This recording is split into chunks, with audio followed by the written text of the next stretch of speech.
What kind of people are sex workers? In Australia, hundreds of them are telling the world about themselves using social media. College student, aspiring lawyer, activist, daughter, sister, sex worker. I don't need rescuing.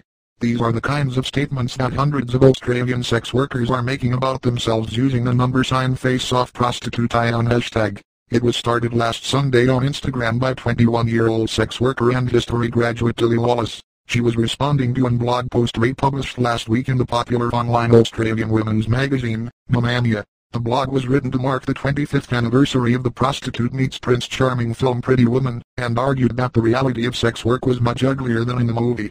Tilly Wallace was angered by the way the piece generalized sex workers and depicted all prostitution as harmful. She herself has been working as a sex worker for 2 years but only started identifying publicly as a sex worker 2 months ago in Sydney, where prostitution is legal. She decided to post a picture of herself on her Instagram feed to show another face of prostitution, the face of a young woman who had made an informed choice to be a sex worker as a protest against the blog.